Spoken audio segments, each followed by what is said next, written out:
Yo, what's up guys, the Insane Game Freak here. I wanted to talk about Fire Emblem Cross Shin Megami Tensei or Illusionary Revolution hashtag Fire Emblem or Persona 6 Fire Emblem Edition. Jesus Christ, I think this needs to have a conversation in itself because based on my reaction and the reactions to my reactions and the reaction to the damn trailer in the first place, most of us can easily admit this was nowhere near what we were expecting. Let it go.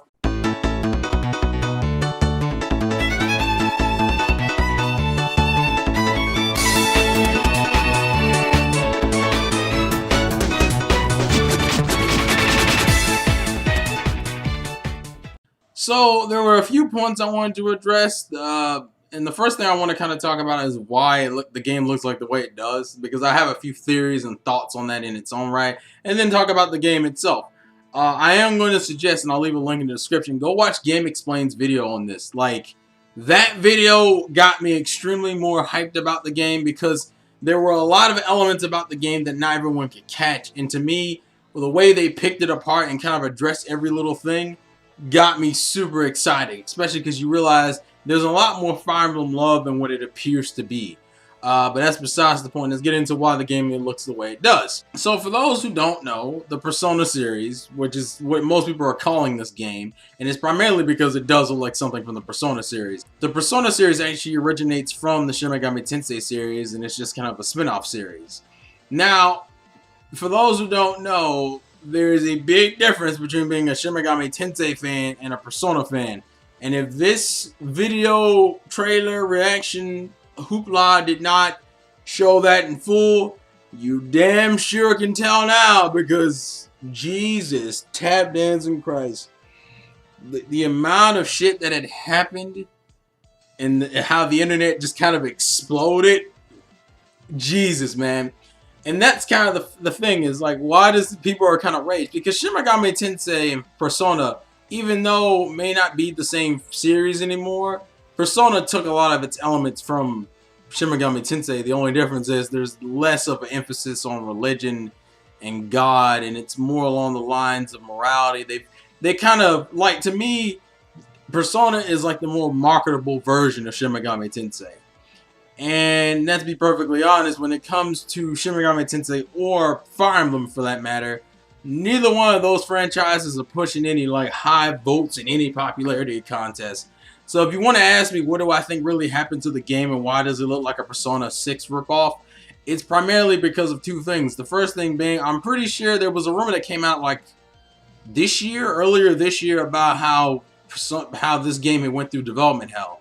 And the game was canceled. Now, obviously the game isn't canceled, but I do believe this game went through development hell, and primarily is because how do you make an RPG fusion of those two type of games? If you played either one of those games and know about the battle system of the other, that shit doesn't work because Shin Megami Tensei has a heavy emphasis on religion and demons and shit and God, whereas Fire Emblem is more of a traditional warring country versus warring country. They rarely even introduce anything out of the ordinary. It's mainly just, you know, human beings fighting other human beings. It's only until recently they start introducing things like monsters and shit.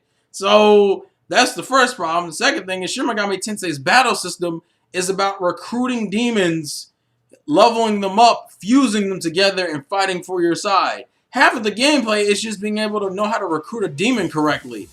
And then you compare that with Fire Emblems that is just more of a tactical move like chess. Move your players around the board and make sure, and then you're mixing the easy to understand, you know, weapon triangle situation where, you know, swords beat axes, axes beat lances, lances beat swords, and mixing that with all the elemental differences, which granted you could kind of throw that in as magic because there's magic in both games. The point is, and then you also have to deal with the timeline situation.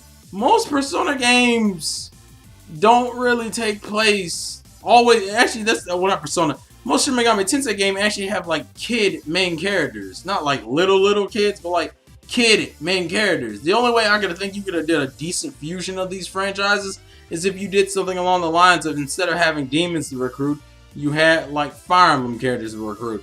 And even then, that seemed like, I don't see how you could have made an RPG by doing exactly what people thought they were going to do, which is a straight fusion of both games, and got something that was either coherent or fun to play. Also, considering these are both niche titles, it's like most collaborations is kind of made to expand the fan bases of each respective series that they're pulling from. Fire Emblem and Shin Megami Tensei, I'm not gonna say have the same fan base, but they have the same kind of fan base. So it's like, it could work, but at the same time, because you have two series that aren't that popular, and you're grabbing from literally the fan base that probably you share people with anyway, it's like, it's kind of like a fun, it'd be like a fun niche collaboration, but it really wouldn't do what a collaboration is supposed to do. Which primarily in the world of video games is make money. That's why, you know, Koei Tecmo is actually pretty happy with Hyrule Warriors because of how well it sold. And let's face it, the two most popular games in the Shin Megami Tensei line or the Fire Emblem line are the most pandering fucking games.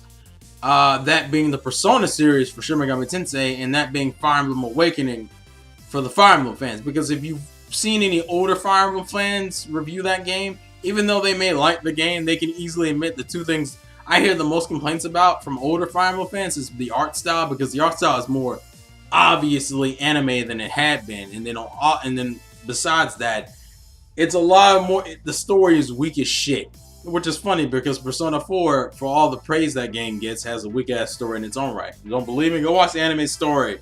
From what I've heard, the Persona fans have said that's a good, accurate representation of the Persona 4 story, and it's pretty fucking boring and cliched. The most interesting part and fun part about Persona 4, the anime, and that's both versions, Golden and the original, is the character interactions, not the actual fucking story, like the mystery aspect of it. I mean, hell, Golden doesn't even fucking address it at all. like that's how this shit works. So, what do? If you're making a collaboration with another company in games, you pick the most popular elements from your game series. And what are the most popular elements of Fire Emblem and Shin Megami Tensei? The Persona series and Awakening, which are the most pandery fucking games. The one with the cliche ass stories, the ones that kind of deviate the most from the Fire Emblem formula in some way, shape, or form, and have the most old school fan negativity pointed towards it. Ironically enough, because there are so many people who hate the Persona series, it's ridiculous, which is understandable because it's because Shin Megami Tensei is not Persona, and Persona is more going for that, you know, casual anime fan base, which is bigger than the classic hardcore Japanese RPG fan base. So the reason why the game looks like it looks is because, for one, it went through development hell, and two, because the whole point of this is to make money in some way, shape, or form. So why not grab elements from the two most popular games in your franchise/series? So that's what they did. They grabbed from Persona 4, and they grabbed from Fire Emblem Awakening. And people go, "Oh, Fire Emblem Awakening isn't pandering." Guys, you do realize that, for one, no one in that game actually dies except for, like, the villains. And not even all the villains. Like, only a few villains actually die. And I can only think of, like, maybe one or two villains who die in Fire Emblem Awakening. And no one from the good guy side dies. Now, people will lie to you and say something else.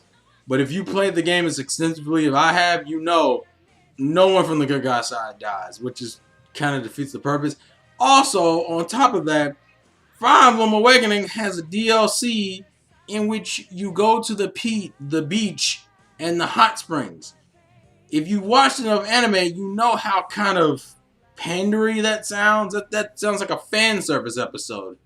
Like, I'm pretty sure if Awakening had its anime adaptation, which I still want, it'd be pandery as fuck. I wouldn't care, because I don't mind pandery shit to an extent. Because, like, and people are like, "Oh, they're doing the stereotypical high school setting." I'm like, well, there's a reason why. It's because it's the easiest to relate to. The reason why the Persona series does so well is because it's based around high school, and it's a high school setting, and it's with these kids that all have their respective problems. Persona 4, for as distant from the series it's also the most successful because of how pandery and relatable it is. To the point in which Persona 4 got anime adaptations, fighting game pushes, collaborations with its predecessor, fucking manga. It's ridiculous how well Persona 4 did for them. That's nuts. So yeah, you can kind of understand why they're pushing towards that demographic. And there's nothing in considering what we've, and as I said, go watch the Game Explain video. That shit made me super hyped for the game because the game looks cool as fuck. It even looks like they're taking from the pandering ass dating sim aspect of both games, which granted was already in Fire Emblem before, which was due to the I think it was like one of the earliest games in the series had that whole pair-up system. It didn't take it as far as in the marriage, I don't believe. Or it didn't get as deep as Awakening got with it, but at the same time, it was still a thing. Especially, and people keep going, Fire Emblem Awakening isn't pandering. Why is it that like half the draw to Awakening and half the praise Awakening gets is like due to the waifu system? Like, a lot of the fans of Awakening are like waifu nerds. Which is kind of funny when you watch Shokio's video about how he doesn't really like fuck with the weeaboo crowd. But I'm like, you do realize half of the appeal of Awakening was to the weeaboo crowd, right? Like, you understand that's like half of the appeal of Awakening. And I think Awakening is a good game in its own right. But I'll be honest, half of the reason why you keep playing Awakening is for the pairing up in the relationships, the weeaboo factor. Like, that video killed me. So that's why the game looks the way it does, and I don't have a personal problem with it. Yeah, I had the what the fuck is this moment, and that's because the game looks nothing like what I expected, when realistically, I shouldn't have expected anything else. As people knew, I kind of was hoping it was a fighting game. I think, and I still think if this does well, it might turn into one, which I would not have any problems with.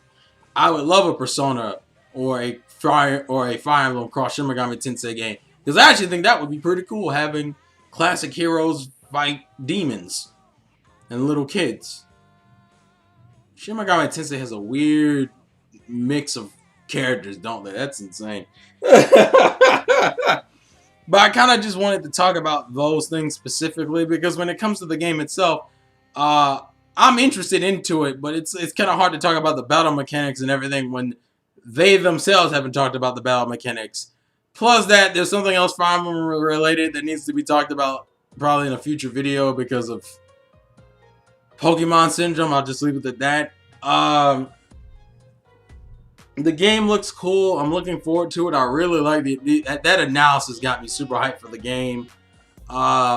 I could see this being pretty fun. I could see this being adapted to an anime real easily. Considering there's so many anime cutscenes in this bitch anyway. Like I'm almost half expecting it. They're like, if this sells well, we'll just make an anime adaptation out of it. Because anime, fuck it, why not? You can already tell they're doing the whole Persona thing where your main character is the dude in the blue. Why? Because if you notice, he's the one who seems to have the least amount of personality. He seems to be kind of around. He has like his base reaction and shit.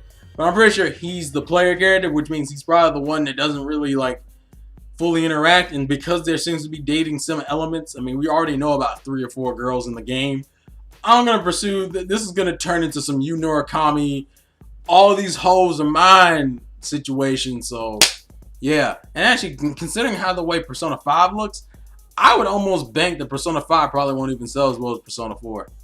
And not because, and I would bank that purely because it's not as pandery. And that's nothing against the game, because I'm probably still going to buy Persona 5 anyway. I'm just saying, that's just how it is. Pandering games do better. I mean, hell, look at the Call of Duty and Madden and NFL franchises. They all do well off of their name brand, just because you know what type of game it is, and it's the same damn game. That's it. It's fucking brand loyalty to the fucking video game franchise. It's nuts. But yeah, I just kind of wanted to talk about that and why the game is the way it is, and why I don't really have a problem with it, because as an anime fan, it's like, people don't understand, just because the game is based in high school and it has that stereotypical high school flair, yes, it gives them the ability to be really super lazy with the shit and give you the same basic ass story you've been looking at.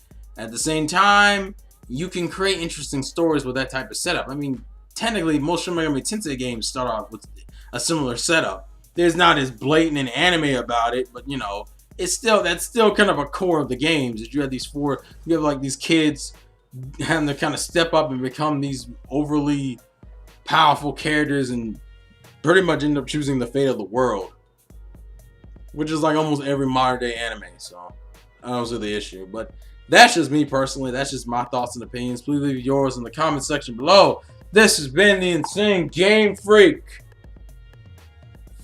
Fuck. This has been the Insane Game Freak. Life's a game. Play to win. And I will catch you guys later. Later. Later.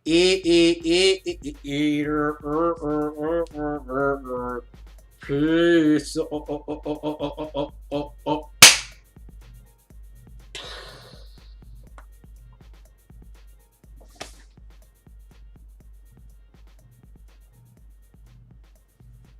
Hello, motherfucker. Ooh, I'm crazy.